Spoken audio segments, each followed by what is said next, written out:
We are trying again, guys. Apologies for the reception issues. But Sajid said that he's approaching home, so he said we'll try again in 1 minute. So fingers crossed. This time it works. Surinder, good to see you, mate. I see that you've joined. How are things going? How's things going with your mom and her practice sessions? Surinder's mum is I think above 70 years old, and she's still honing her cricket skills at the moment, and there's some wonderful videos doing the rounds. So if you guys have any opportunity, please feel free to follow Surinder's videos. It's quite inspirational. Navneet, thanks for joining. Pavel, amazing, great guy, Pavel Florin. Sun is shining in the UK from what Surinder is saying, so that's good. All right, Saj is here, so let me try and join Sajid again. Hopefully this time it works. Alrighty.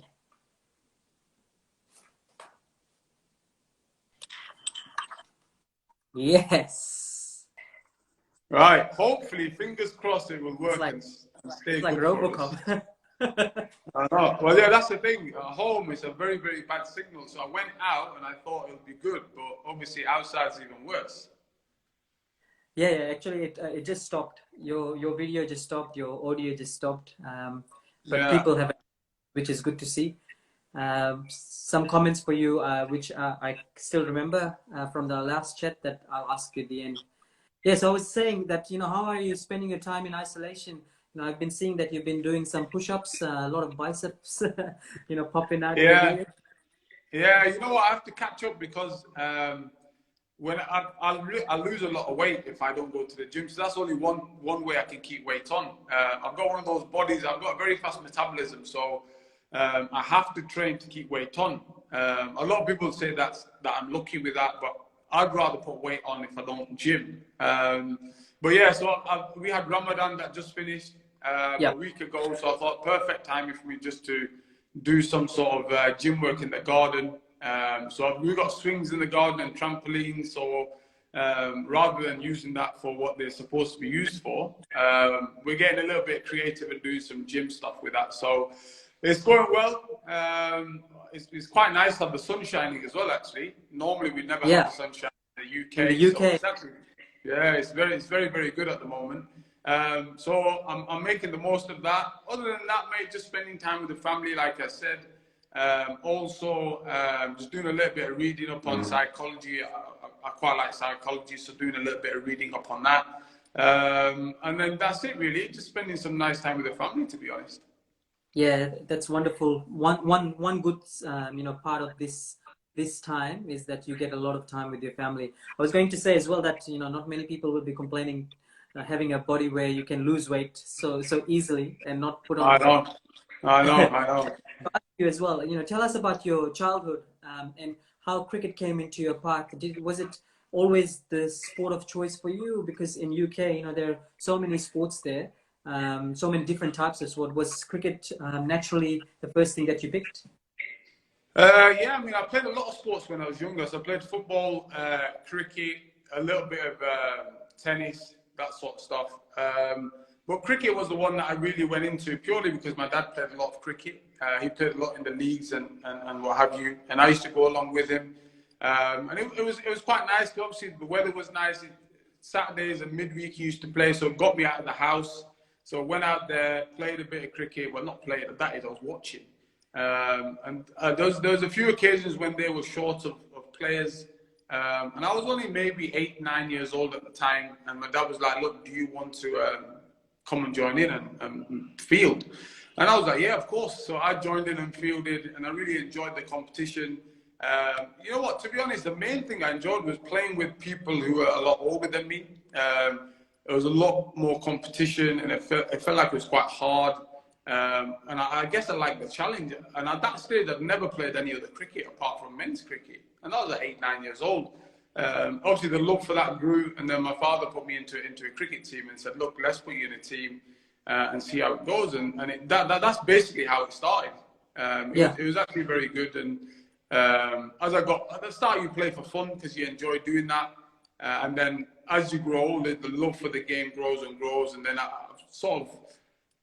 started to realize I had a little bit of talent in the game. I was quite good at certain things. And it was almost like I'd forced my dad to take me to games and watch TV, cricket stuff. And I got addicted at a very young age, really. And then it's not until probably about 16, 17 when I realized I wanted to do it as a profession, and I wanted to take it a lot more seriously, to be honest. And was fast bowling always the choice of art in cricket, or did you dip your feet into other stuff before you decided? To be honest, I used to bat and bowl. So I used to open the batting and open the bowling up until about 17 years old. So for Lancashire in the 17s, I used to open the batting, open the bowling.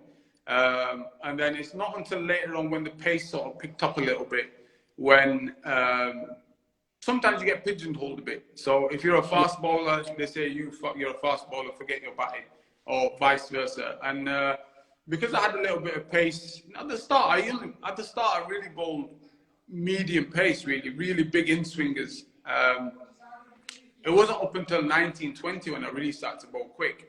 And that was a strange thing, because at 1920 I got signed as a full professional at Lancashire. And one evening I was watching cricket, Shoaib Akhtar was bowling on TV, and I was like, wow, this guy's amazing, like so good to watch. And I was like, he just runs in, the batsmen are intimidated, he looks scary when he runs in. When I get in tomorrow to training, I'm going to just try to bowl quick as I can. We normally started at 9 o'clock, so I went into training about 8 o'clock. Nobody was there, and I tried to bowl quick, and it come out. The speed was very good. The ball just went anywhere. The ball was not in a good direction, but the speed was there. One of the coaches happened to be there at the time, which I did not know about. So he pulled me up and goes, "What have you done there?" I said, "I just tried to bowl quick." He goes, "Okay, carry on, do it again." So I did it again, and he goes, "Okay, from now on, you do that, and we will then try to refine your action." And that's how bowling quick came to me, really. But yeah, I never tried spin. I mean, all fast bowlers like to bowl spin in the nets. It's a lot more easier on the body. If you get hit for 4 or 6, you don't have to walk 30 yards back to bowl again. But no, fast bowling was always my main sort of strength. Yeah. You were first noticed in 2003 when you broke the arms of your Lancashire teammate Andrew Flintoff, as well as your England A teammate Alex Kidman. Tell us about those days. Raw pace. Yeah. Yeah, you know what? It was very, very exciting, because Freddie was obviously a household name at the time, and to play alongside him at Lancashire and then England was absolutely amazing. And then to be able to beat these guys with pace was really, really exciting. At that time, I always thought bowling fast is everything. Just bowl fast and see what happens. It was very, very exciting at the time. Obviously, the injuries in training, that happens, and that's just part and parcel of cricket and any sport, really. It's not like you go out to injure people. But the excitement of fast bowling and people having a lot less time to react to balls is very, very exciting. And that's something I saw when I watched Shoaib bowl a lot. So it's very, very good. And that was a very exciting time, because that was just at the beginning of my time. I sort of started to get recognised a bit. People started saying, this lad's got a lot of pace. Has he got future in England cricket? And people started to talk, the press started to talk about it, and it was a very exciting time for me at that moment in time. You made a debut for the England national team in 2006 at Lord's, the home of cricket, and it was a pretty good test match for you. You took 3 wickets in your first 4 overs, and then you took a couple in the second innings as well. Tell us about that experience of putting your first England jumper on for test matches. Yeah, mate, it was amazing. Absolutely fantastic. A lot of people talk about the hairs on the back of your neck standing on end, and I used to think, what are these people talking about? Like, give it a rest, like make it more realistic. And then, but then when I received the cap of Freddie at Lord's, home of cricket, my family was there.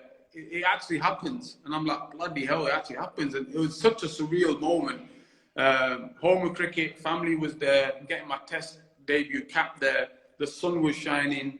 playing against people like Jai Wardner and Sangakkara. These people I've been watching on TV when I was young, and I was like, bloody hell, what's going to happen? And then to get Sangakkara as my first Test wicket was absolutely amazing. And then just having the crowd there, I've never played in front of a packed house before. I was nervous, but at the same time, I was very, very excited. And I think that got me going. It was a very, very strange Test match because we piled on about 500 plus runs in the first innings. It took us a day and a half. And then we put Sri Lanka into bat on the end of the second day. And just before close of play, Freddie said, threw me the ball, he goes, you're bowling. So I was like, all right, okay. And the crowd was making some serious noise. And obviously I got my first wicket, it was a Sangakkara. I've never heard noise like it at that moment of my career. And I was like, this is unbelievable. And it was very, very exciting, and it really gave me a lot of energy. So I carried on bowling, ended up with 3 wickets in the evening. And I was like, this Test cricket is quite easy. Just run in and bowl quick and it's fine. I'm getting like Sangakkara. I'm like, bloody hell, this is easy. And then by the end of the Test match, obviously the next day we bowled them out for I think 180. So we made them follow on. Yeah. They had 2.5 days to bat out a draw basically, and they batted out a draw. So my first Test match, I got 3 early wickets, thinking it's very, very easy, to then fielding for nearly 3 days in the field, and I was like, what the hell has gone on here? But to be fair, we didn't help ourselves because I think we dropped about 12, 13 catches in the second innings. Wow. And obviously, when you're dropping quality players like that, they're going to make you pay. So yeah, that Test match was very, very strange. They batted, I mean, hats off to Sri Lanka. They batted very, very well.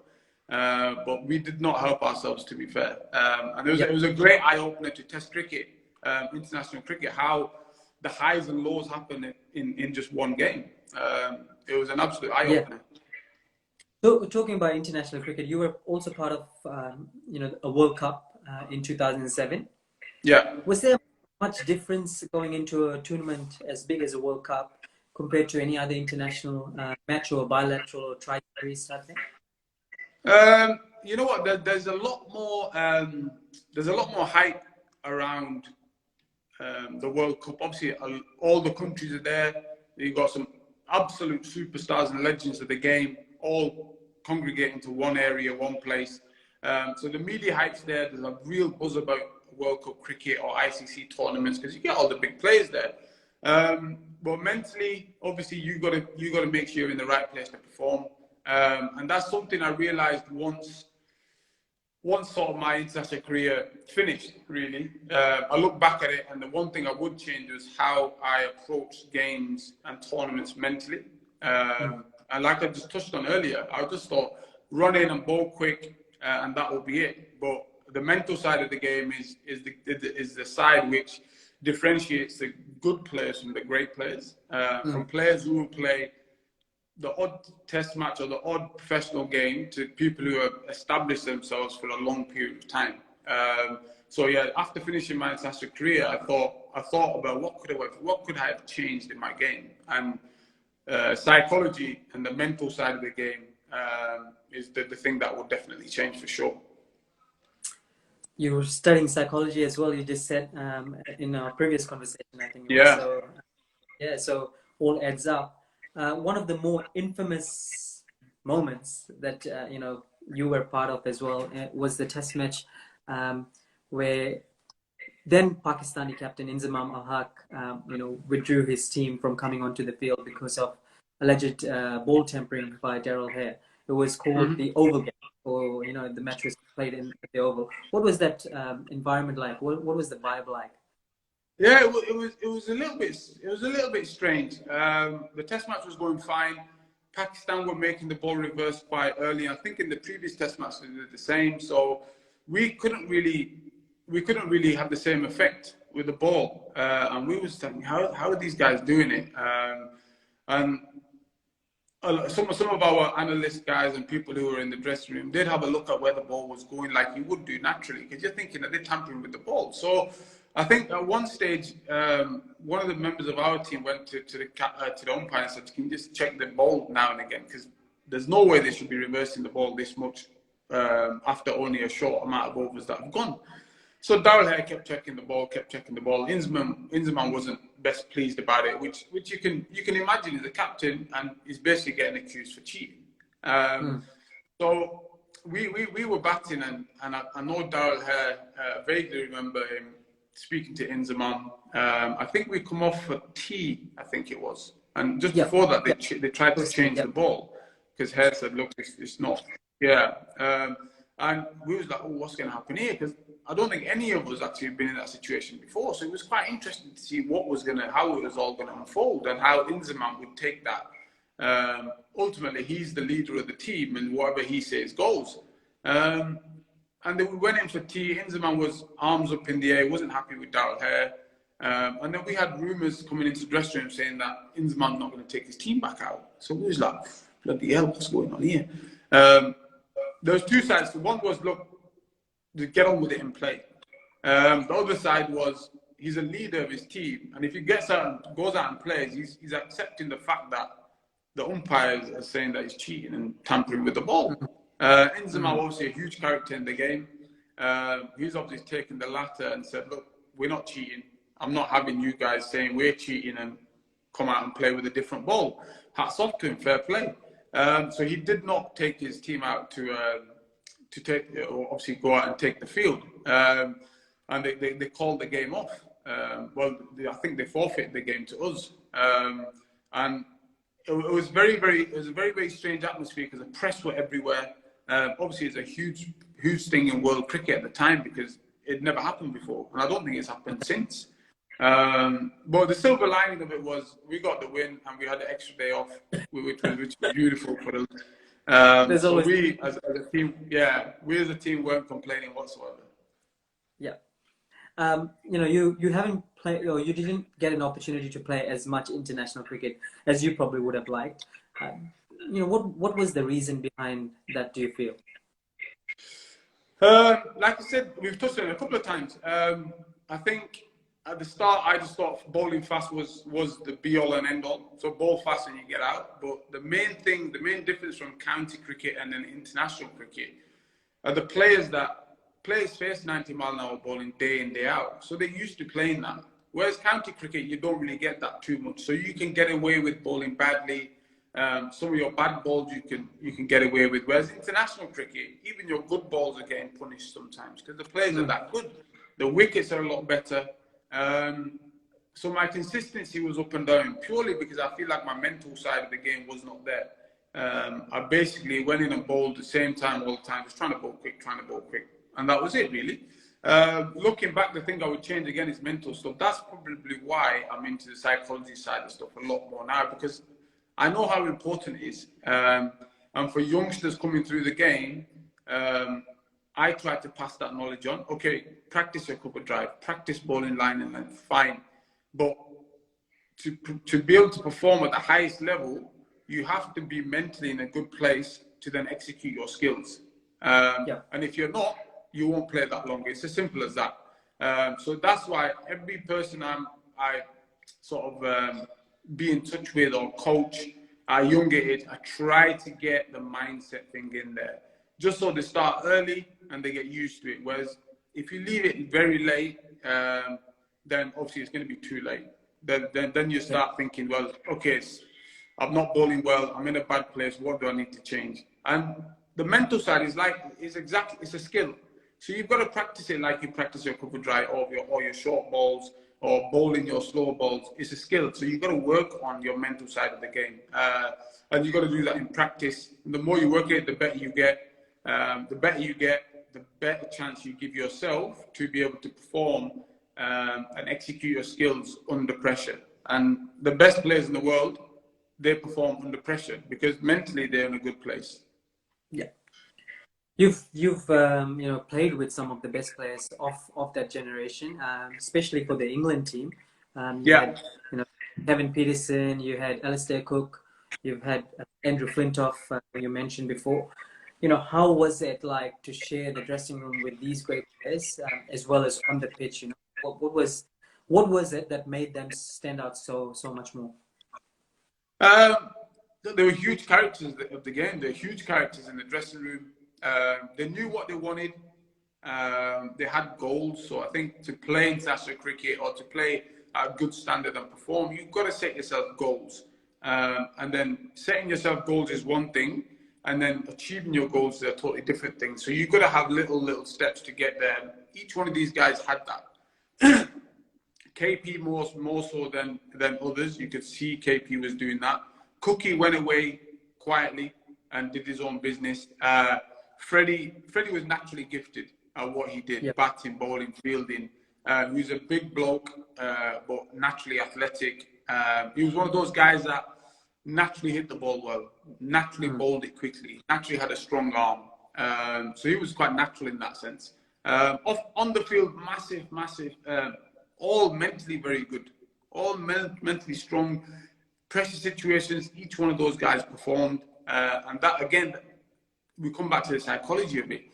You look at the best players now who perform, they are mentally good because the mental side of it, they are switched on and they can perform under pressure. They can keep calm under pressure. Whereas the other guys, sometimes they'll perform here and there, not as consistently, and you know for a fact that their game mentally isn't there. Talent-wise, I think a lot of people are par. Like you have your Kohlis and these guys, they'll be on par to probably another good professional in India. But the thing that differentiates these people is a mindset. So if you put that person who's on par with Kohli in a pressure situation, he will not perform because his mindset isn't there. Kohli will perform. That's what makes us guys, the public, recognize someone like Kohli. And you say, okay, this guy's actual genius here. Purely because he performs under pressure. And to do that, you have to have, your mindset has to be in the right place. And Cook, Pietersen, Freddie, they all did that. Their mindset was very, very good. Mentally very strong. They knew what their strengths were. They knew what their weaknesses were. And they stuck to them. That was on the field. Off the field, great fun. Just like normal people. They're like, a lot of times you watch people on TV and you think, oh my God, this guy's on TV, and you see them in person, you think, wow, what's he going to be like? But everyone's normal, mate. They just go for dinner, have a bit of a laugh. They like banter. They like pranking. Same old stuff, always the same. Freddie was a big guy for pranking. He used to love always joking about with the guys. Yeah, Cookie was more chilled out. He was very, very calm, and KP and Freddie they definitely liked to have a bit of a laugh for sure. Do you still catch up with any? Yeah, I speak to a few of them still. Speak to Jimmy quite a bit. Freddie, I've not spoken to massively. Freddie's he's gone into TV massively, so he's very, very busy with his TV stuff. He's in Australian TV as well. Sorry? Like he's in Australian TVs as well, TV shows. Freddie. Yeah, he is. I think he did. Did he Celebrity Get Me Out of Here or something like that as well? He was also in the what's that action series where they play. They travel around and do some. Yeah, the warrior, something warrior. It's called. Yeah. So he's big in TV now. Yeah, but you know what? You do stay in touch, but you don't stay in touch with as many people as you think you would do. As soon as you get out of the circle, the playing circle, then whilst you're playing, you feel like you're going to stay in touch with everyone. But the reality is, once you leave, you just stay in touch with maybe 2 or 3 people, which is very strange, really. But that's just reality. Everyone says the same thing. As you start to lead a slightly different life to them, and you start to spend less time with them, you almost get away from speaking as much then. Someone just replied saying Ninja Warrior. That was the TV show that he was. Okay. Yeah. I was going to say, you touched on Sheffield. The county cricket.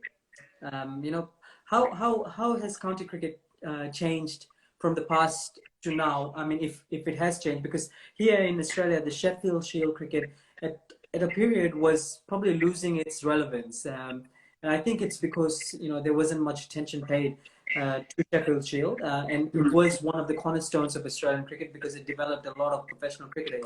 Is it a similar feel with county cricket, or the county cricket scene is still very, very strong? I think county cricket is still quite strong. The only change they've had, I think, is they encourage a lot of the younger players to get signed up for counties now, so they have longer in the game and they can produce better quality cricketers at a younger age. one thing that has massively changed, I think the focus has massively gone into white ball cricket, like it has around the world, really. The longer format of the game has taken a slight hit. A lot more people are white ball focused now, whether that's one day cricket, whether it's T20 cricket. A lot more people are involved in white ball cricket. Players enjoy white ball cricket more. The fans love white ball cricket. I mean, you go to county championship games and you'll have a little bit of crowd, not much at all. But if you go to one day cricket and T20 cricket, it's huge. The stadiums are packed out. It's exciting. Younger people, young families are going watching it. The music there. So, but I think Sheffield Shield and county cricket definitely has a place, and I think they should always keep that, purely because the ultimate form of the game, I think, is Test cricket. I know T20 cricket has taken over, and I'm not saying that's a bad thing. I think it's a fantastic thing because it's attracted a whole new audience. But the ultimate test for cricket, I do believe, is the longer format of the game. I mean, testing yourself over 5 days against the strong opposition, mentally, physically, is actually very tiring. And if you can do that over a long period of time, for me, that's the ultimate test. Yeah. Two more questions before we ask, some rapid fire questions. One is, you're into coaching now. Tell us more about, your coaching, as well as some of the challenges that you face with young cricketers coming up. Coaching, yes, I've gone into coaching now. I never thought I would do, but I actually love coaching now. So I've done a little bit with the MCC Young Cricketers at Lords. I've done a little bit of work with Somerset County Cricket Club down there. A little bit with Middlesex Ladies. And it's actually good because you think about cricket slightly differently now. Rather than wanting answers and going to play and be the competitive side, you've almost got to try to figure out players and see, okay, what type of drills can we do to get these guys better? And when you start drilling them and start to see differences in a positive manner, it's actually very satisfying. So that's something I've started to love. One of the challenges is probably trying to get young players to understand that to play a scoop or to play a reverse sweep, you still need to nail down your basics. You still have to be still. Your head has to be still. Your feet have to be in a good position to then be able to execute those shots. A lot of these guys, they think scooping, you just rush it about and be all over the place. But the difficult part is just to get them to change. Okay, I don't mind these young cricketers trying to play these scoop shots. I think it's brilliant. As long as they enjoy the game. The first thing for me, they've got to love the game. If they love the game, then you'll get the best out of them. But somehow, as a coach, you have to filter in the basics. Get the basics right, and then you can start to play the other shots very well. Same with bowling. You get your basics right, your run-ups right, the way you stand up at the crease, the way your wrist position is, then you can execute all the fancy deliveries that you want to do. But yeah, so that's a challenge, but it's a challenge that I actually very much enjoy, because you see where the young cricketers are going now, and it's all geared towards T20 cricket. This is not a cricket question, but your first cousin is Amir Khan, the boxer. World famous, one of the more exciting boxers to come out of UK. Tell us about how it was, growing up with Amir, your relationship with him, and what you've learned from him that you tried to implement with your cricket. Look, obviously we're just normal kids, messing about in the street. We'd always fight here and there, get up to nonsenses like you do as young boys. And then growing up was good. I obviously started playing cricket professionally before he started doing his boxing. And then I think maybe I got signed for Lancashire as a professional. And I was like, my cousin's going to the Olympics, blah, blah, blah. They've changed the rules because he's so young and they want to take him. And everyone was like, shut up, Saj. Like, what are you talking about? And I was, no, you got to watch him. He's very good and all this. And he's only 16 and he's going to the men's Olympics. And they was like, all right, okay, whatever. And I said, guarantee he's going to get a medal because he's that good. I was very, very confident. And at this moment in time, they were speaking about Amir, saying, oh, Sajid Mahmood, England cricketer's cousin, is in the Olympics, blah, blah, blah. And then after the Olympics, obviously he got the silver medal, did amazingly well. And then come back, he had a lot of media attention. He sort of rose to a household name very, very quickly. And the Sajid Mahmood's cousin changed to Sajid Mahmood is Amir Khan's cousin.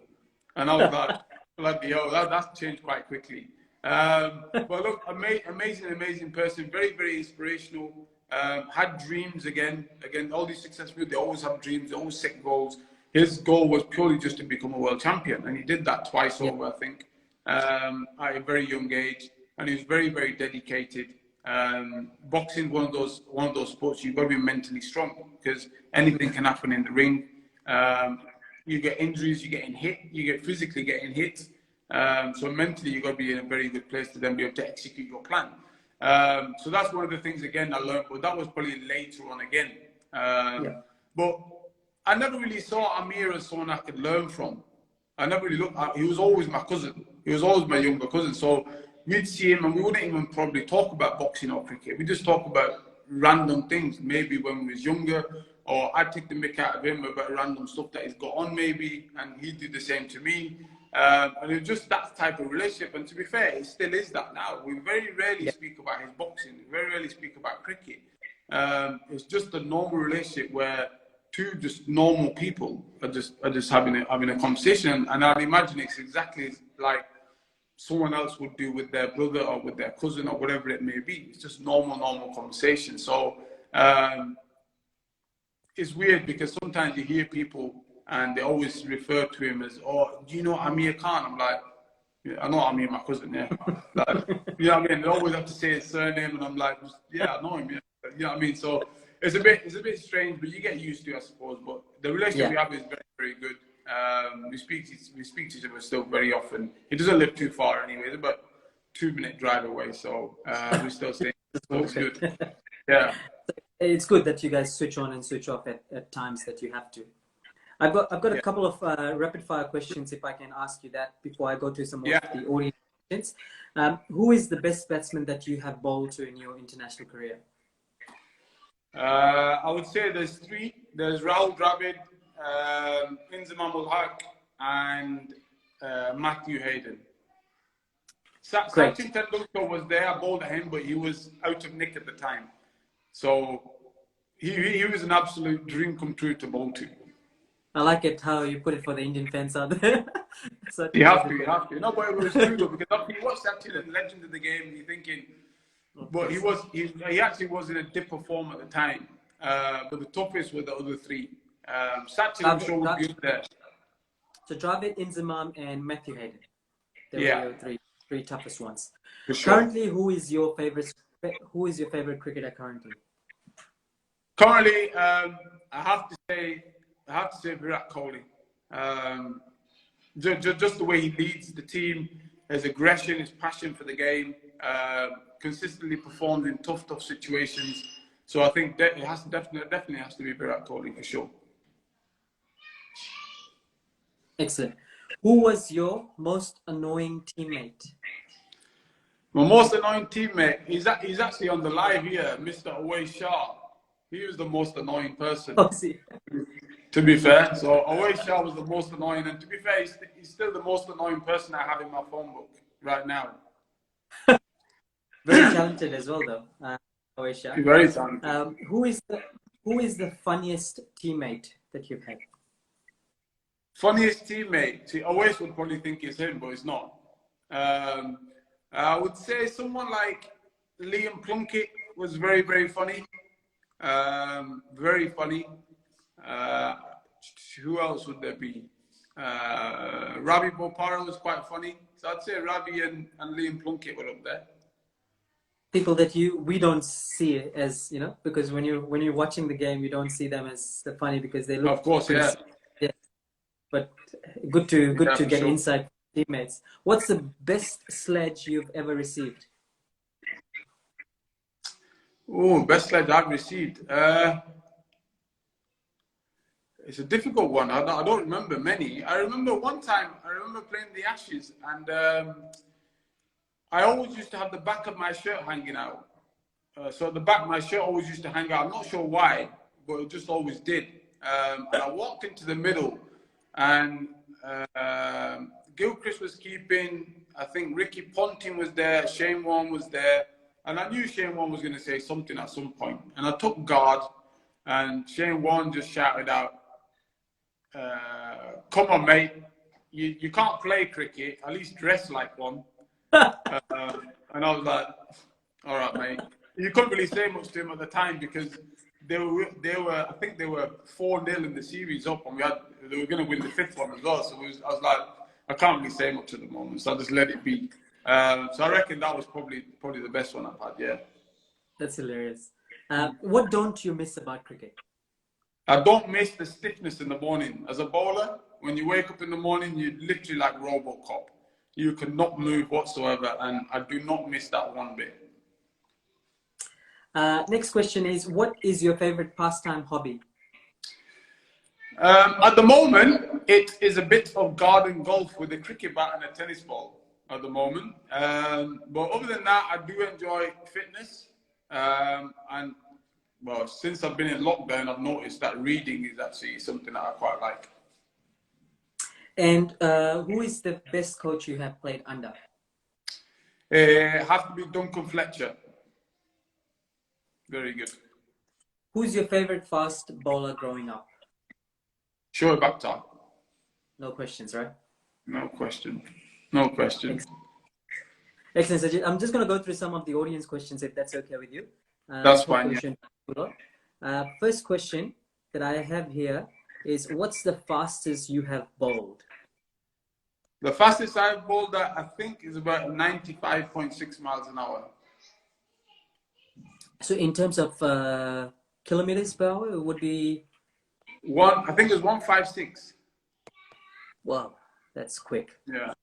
There's a lot of people who are welcoming you or saying Assalamu alaikum. Wa alaikum salam. And okay, there was a question actually. Oh yes, question from A1.07. He asked, where did your pace come from? Randomly just come because I watched Shoaib the night before, and I just ran up in the next morning and just tried to bowl quick. I didn't worry about line on length, anything like that. I just went and thought, look, let me just bowl as fast as I can and see what happens.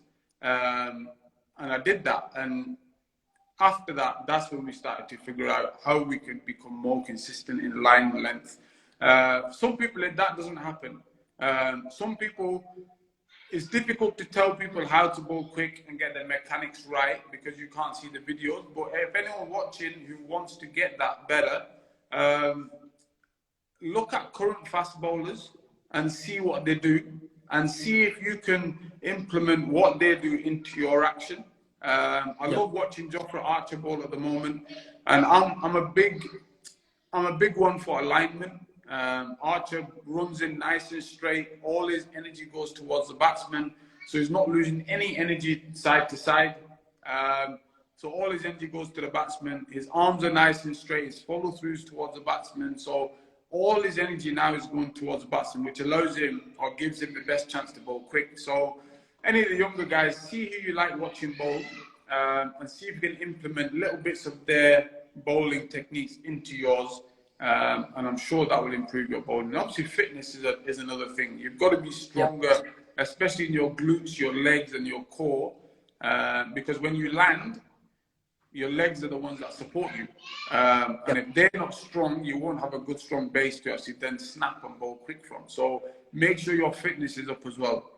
That will always give you a good base to snap off from.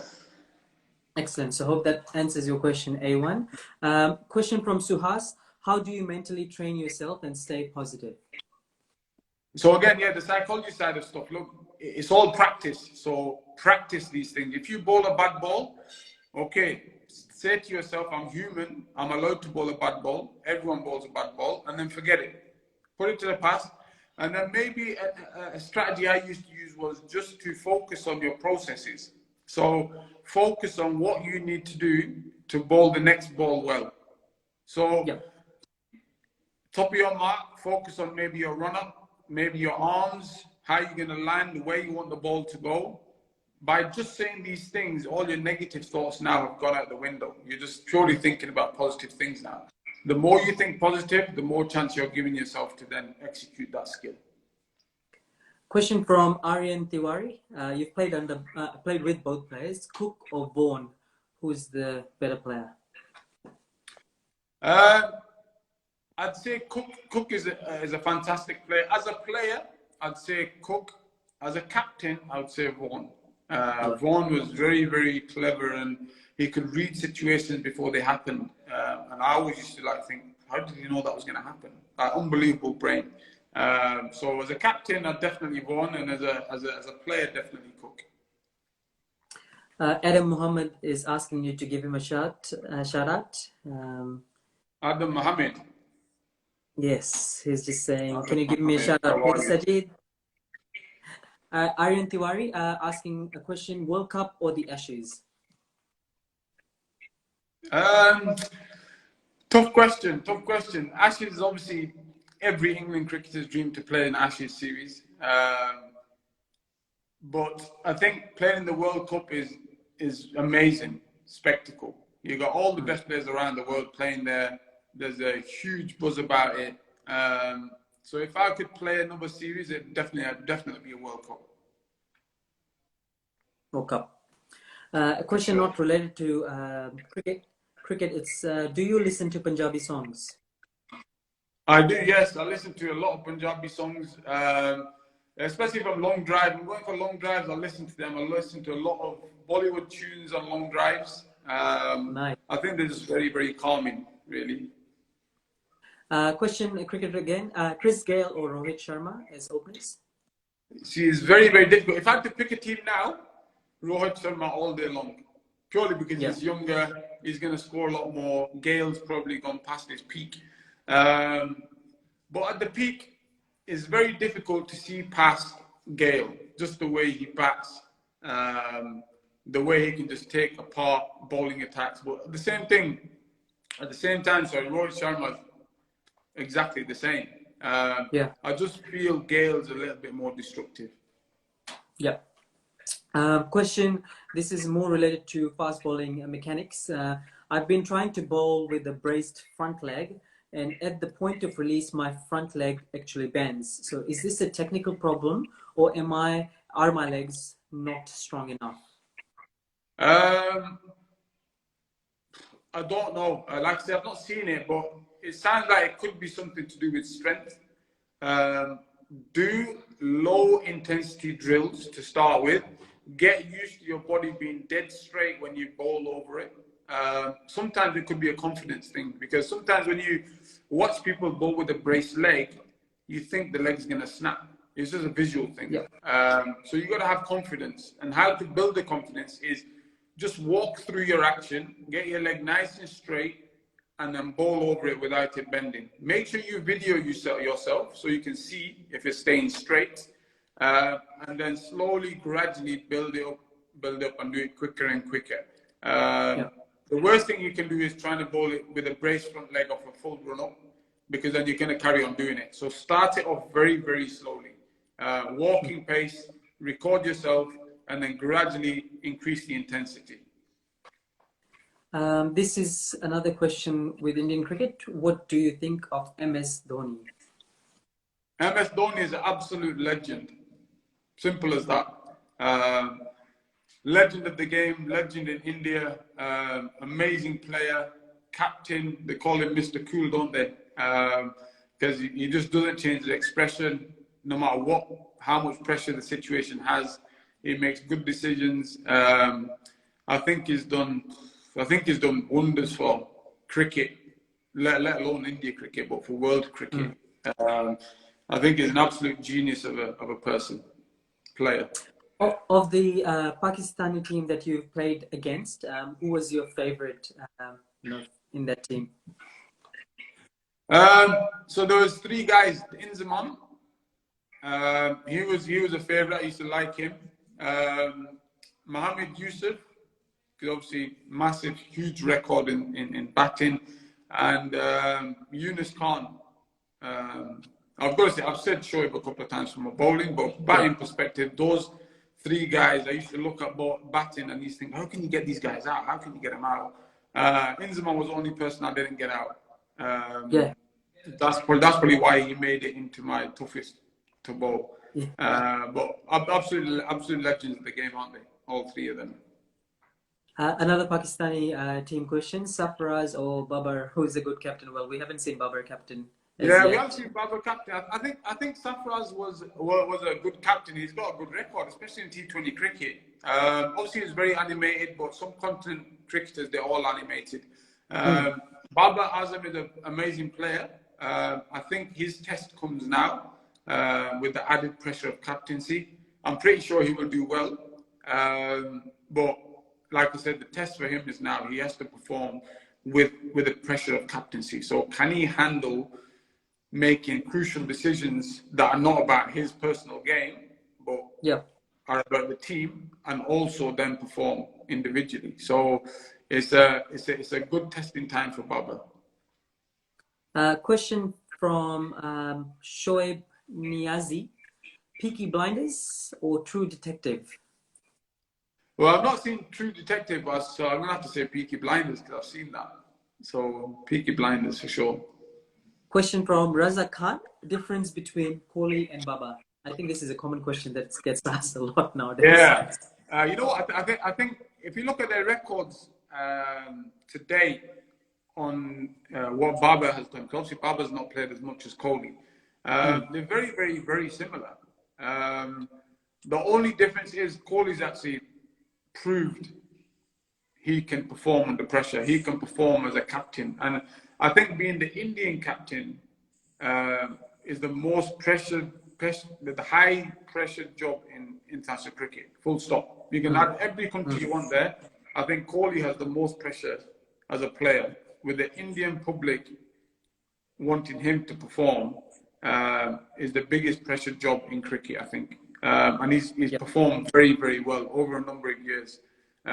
So the difference between them is that I don't think you can put Babar Azam in the same category as Kohli just yet. I feel he has to prove himself as a batsman and a captain that can perform. Great. Question from Shoaib Niazi: do you speak Potawari? Pindi Potawari, is it? Potawari, yes. I do speak a little bit here and there, but I'm not going to scare you guys with it today. A question from Rakib is: who has bigger biceps, you or your brother? So Rakib is my brother. Is it? Yeah, he's my brother. So he's probably asking why. He probably wants me to say me, but well played. Yeah, in fairness, he has got bigger biceps than me. But to be fair, that's the only thing he works on. No legs, nothing? No legs. Question from Ismail: favorite South African bowler? I did love watching Dale Steyn bowl. I mean, he used to run in. He's not a big bloke. He used to charge in bowling, and the control and the swing he had was very, very good. Another bowler I used to love watching was Makaya Ntini. Ntini used to run in all day. His pace never got affected. He's running all day. He used to have a very, very strange action, and you're thinking, how is this guy not getting injured? But he just goes on for days and bowls forever. And another very, very exciting guy to watch. Yeah, he's into commentary now, and that's entertaining as well, actually. Is he? Okay, I've not heard him yet, actually. As a commentator, it's quite entertaining. Question from Kumar Bhaskar: favorite sport apart from cricket? Boxing. You also born in Manchester, you said, right? Do you follow football at all? A little bit here and there, not massively. More boxing than football for sure. Question from Arsalan: Saj, can you recommend some drills or exercises for bowling alignment and stop falling to the side after delivery? Yeah, I think alignment stuff is very, very simple. Just make a channel with cones or whatever you have. from the start of your run-up all the way down to where the batsman is going to be, and try to stay inside the channel. Stop falling away. I would say one of the most common factors for that happening is your front arm will be falling off way too early. And if that goes early, your body will then go early. So try to hold on to your front arm as long as possible. And when it comes down, make sure it comes down towards the batsman. Don't make it go to the left or right. Make sure it goes straight down towards the batsman. That will help you keep yourself upright. And then your line length, basically just have a target on the length and just trying to hit that consistently. And the more you hit that, the consistent you're going to get. Simple as that. Fair enough. Question from Shoaib again. You're playing in an England team with a lot of players that are originally from another country in terms of heritage. Diversity is the word. How was it playing with with a team that was filled with so much diversity? It was good. It was good. I think you do get used to it before you actually get in there, because county cricket, there's a lot of South African guys in there. There's Australian overseas, Indian overseas that come in. There's people from different parts of the world. But the good thing about cricket, it exposes you to different cultures, no matter where you play. Different backgrounds, different cultures. And that's the one good thing, well, that's one of the good things about cricket. So when you get into England dressing room or wherever you play, you're actually used to that sort of stuff. You know how certain backgrounds are, you know what their values are, and you can respect that. And vice versa. Having a Muslim in the team, they respect that because they've been exposed to that as well. So it's actually no different. You get used to that sort of stuff. Yeah. This is a boxing question since you're boxing. Anthony Joshua or Tyson Fury? Tyson Fury, all day long.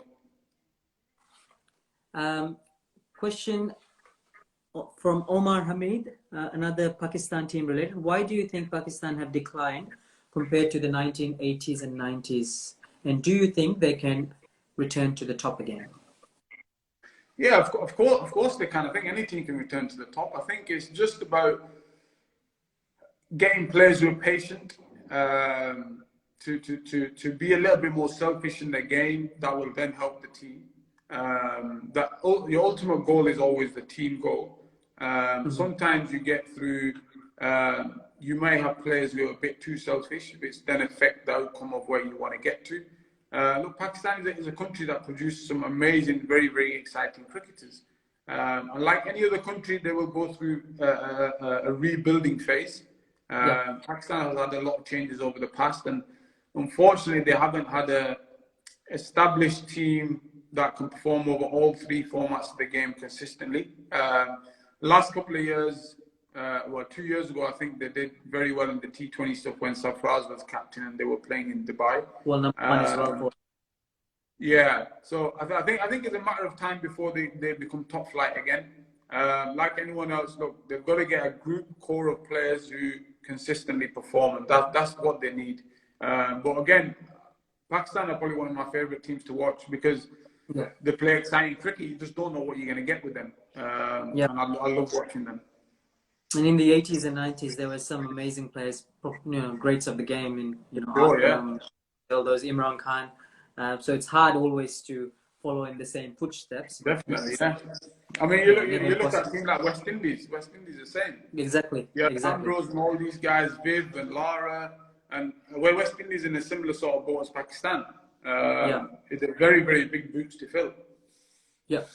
Question from Kumar. I mean, you played in the Big Bash yourself, but you haven't played in the IPL, have you? No. Which is your favorite to watch as an observer? Yeah, as a fan, I think IPL is the best competition in the world. I think IPL, the crowds, the music, the standards of players that go there is absolutely amazing. And the way they've sort of led the way in franchise cricket is hats off to them. I think they are the ones who have set the standard where everyone else needs to be. Other guys have now opened their franchise. You got Big Bash, you got the PSL, which is another very, very good competition. You got the Caribbean League, I think. And I think it all started off with the Indian Premier League, and I think that is the one to beat, really. And I think it's going to be a tough job for someone to beat that. Question from Arshad. The World Cup was in England last year. India lost to England in that close semi-final. Not semi-final. Sorry, in the close round match. What was your views on that? India actually, the Ben Stokes just recently came out to say that MS Dhoni and Kedar Jadhav went actually going for the win. What's your views on that? Yeah, you know what? As a fan, you look at that and you think, you do think about it. And you think, well, that's not probably their normal game, what they normally play. To be honest, I don't think there's anything else to it. Sometimes you go out and play, and sometimes the bowling doesn't allow you to do that. So I don't think there's anything other than them not being able to execute what they wanted to execute. It's as simple as that. I actually genuinely don't think there's anything else to that. Yeah. Question from Arsalan. When you started, you were skinny. How do you put on muscle mass, and what was your training like? Well, I was very, very slight when I started, but at the same time, it wasn't a bad thing, because if you're too muscle bound, you can get a little bit stiff and you're not as flexible. As bowlers, you need to be flexible to then be able for your arms to go around and bowl quick. I started to train a little bit more. I started to eat the right food. We had nutritionists who helped me out and said, look, these are the types of food you need to have. Everybody's body is different. So what will work for me may not work for somebody else. You've got to find things that help your body.